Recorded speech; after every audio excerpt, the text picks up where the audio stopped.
Liquor కేసులో రెండో రోజు నిందితులను సిట్ కస్టడీకి తీసుకునుంది. రాజ్ రెడ్డి, ధనంజయ రెడ్డి, కృష్ణమోహన్ రెడ్డి, గోవిందప్పలను నేడు సిట్ ప్రశ్నించనుంది. నిన్న నిందితులను 8 గంటలకు పైగా సిట్ అధికారులు ప్రశ్నించారు. ఒక్కొక్కరిని 100కు పైగా ప్రశ్నలు అడిగినట్టుగా తెలుస్తుంది. 4 నిందితులను వేర్వేరుగా ప్రశ్నించిన సిట్ క్రాస్ వెరిఫికేషన్ కోసం కేసిరెడ్డిని విచారించింది.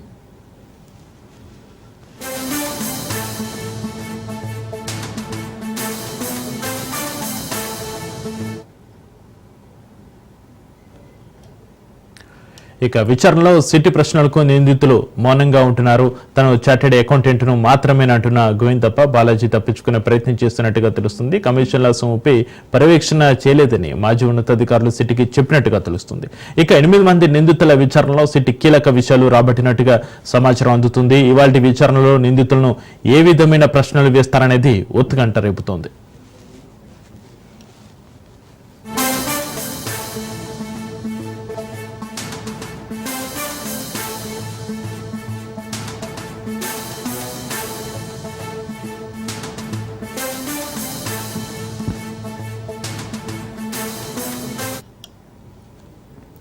లిక్కర్ కేసులో రెండో రోజు నిందితుల సిట్ కస్టడీకి సంబంధించి మరింత సమాచారాన్ని మా ప్రతినిధి శ్రీనివాస్ ఫోన్లో అందిస్తారు. శ్రీనివాస్,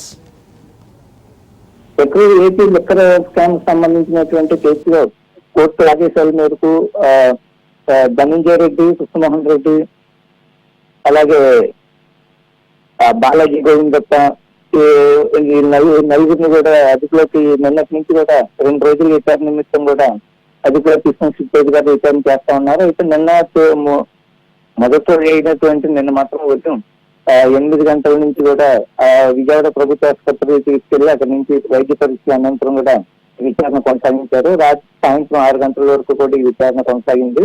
ఈ విచారణ అనంతరం కూడా మళ్ళీ వాళ్ళ ఈ కేసుకు సంబంధించినటువంటి 4 నిందితులను కూడా విజయవాడ జిల్లా జైలుకి తరలించారు. అట్లాగే రెండో రోజు అయినటువంటి ఈ రోజు కూడా విచారణ మరికాసేపట్లో ప్రారంభం కానుంది. ఇప్పుడు విజయవాడ జిల్లా జైలు నుంచి వీళ్ళ 4 నిందితులను కూడా ముందుగా ప్రభుత్వ ఆసుపత్రిగా టెస్ట్ పరీక్షల నిమిత్తం కూడా తీసుకెళ్తారు.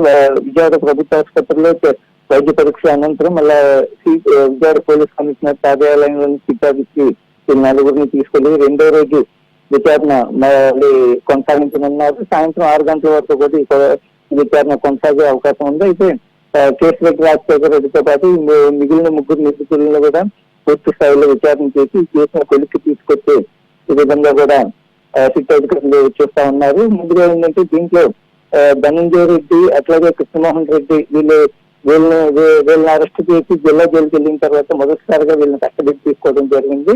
వీళ్ళ నుంచి గతంలో విచారణ చేసినప్పటికీ కూడా సరైన సమాచారం రాకపోవడం, దీంతో మళ్ళీ కోర్టుని సిట్ అధికారులు ఆశ్రయించి 2 రోజుల విచారణకు పోవడం జరిగింది. ప్రస్తుతం అయితే ఇవాళతో వీళ్ళ విచారణ మొత్తం కూడా పూర్తవుతుంది. సిట్ కీలక విషయాలు రాబట్టినట్టుగా సమాచారం అయితే అందుతుంది. ఇవాటి విచారణలో నిందితులను ఏ విధమైన ప్రశ్నలు వేస్తారనేది కూడా ఉత్కంఠ రేపుతున్న తరుణంలో రెండో రోజు కస్టడీలోనైనా ఈ కేసు కొలిక్కి వచ్చే అవకాశం ఉందా శ్రీనివాస్? ఖచ్చితంగా ఈ రోజు విచారణలో మాత్రం ఈ కేసుకు సంబంధించినటువంటి ఈ 4 కీలక నిందితులు కావడంతోనే వీళ్ళు చుట్టూ లిక్కర్ స్కామ్ కేసు అనేది వీళ్ళ ప్రమేయంతోనే వీళ్ళ చుట్టూ తిరిగిందని కూడా చెప్పచ్చు. గత వైఎస్ఆర్సీపీ ప్రభుత్వంలో వీళ్ళు ధనంజయ రెడ్డి అలాగే కృష్ణమోహన్ రెడ్డి వీళ్ళిద్దరు కూడా చిగురేళ్లు పోషించారనేది కూడా అందరికీ తెలిసిందే. వీళ్ళిద్దరు సారథ్యంలోనే మిగిలిన ఇప్పుడు ఎవరెవరికి అరెస్టులు అవుతున్నారో వాళ్ళందరూ కూడా పనిచేశారు, వాళ్ళు చెప్పింది వీళ్ళు చేశారనేది కూడా వినిపిస్తా ఉంది. అయితే ఈ దీంట్లో ఏంటంటే ఫస్ట్ ఏదనగా ఉన్నటువంటి కేసిరెడ్డి, రాజశేఖర రెడ్డి కూడా అతను కూడా తీసుకున్న తర్వాత అతనికి వీళ్ళకి ఎలాంటి లావాదేవీలు జరిగాయి, అట్లాగే ధనంజయ రెడ్డి, కృష్ణమోహన్ రెడ్డి వీళ్ళిద్దరూ పాత్ర దీంట్లో కీలకంగా ఉన్న నేపథ్యంలో ఇప్పటికే వీళ్ళిద్దరి నుంచి కూడా పూర్తి సమాచారం సేకరించినట్టుంది. అయితే వీళ్ళ 4 కూడా వేరు వేరు చోట, అంటే 4 ఒకే చోట కాకుండా వేరు వేరు చోట్ల విడివిడిగా వీళ్ళని విచారణ చేస్తున్నారు. మొత్తానికి రాజశేఖర రెడ్డితో పాటు వీళ్ళ ముగ్గురు నుంచి ధనంజయ రెడ్డి, కృష్ణమోహన్ రెడ్డి నుంచి కూడా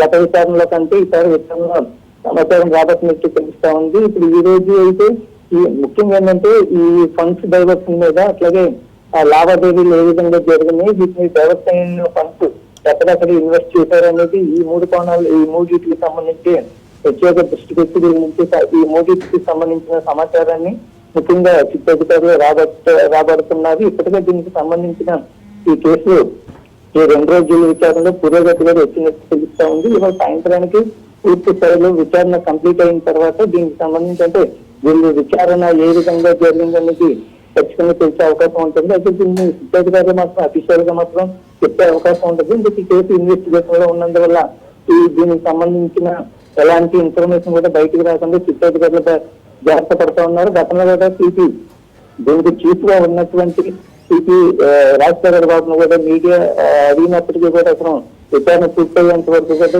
దీనిపై ఎలాంటి విషయాలు చెప్పే అవకాశం ఉండదు. అంతా కంప్లీట్ అయిన తర్వాత తనకు తాను చెప్తాను, దీన్ని పూర్తి వివరాలు వెల్లడిస్తానని కూడా ఇటీవల మీడియా సమావేశంలో విజయవాడ సిపి చెప్పడం జరిగింది. అయితే ఈ రోజు జరిగేటువంటి విచారణలో తొలి కంటే పూర్తిగా దాదాపుగా గతంలో లేని విధంగా ఈ రోజు జరిగినటువంటి విచారణలో అలా ఈ రోజు జరగబోయేటువంటి ఈ విచారణకు సంబంధించి కూడా పూర్తిగా వీళ్ళు ఆశించిన స్థాయిలో చిట్టు అధికారులకు సమాధానాలు ఇచ్చే అవకాశాలు కనిపిస్తా ఉన్నాయి. Right, thank you Srinivas.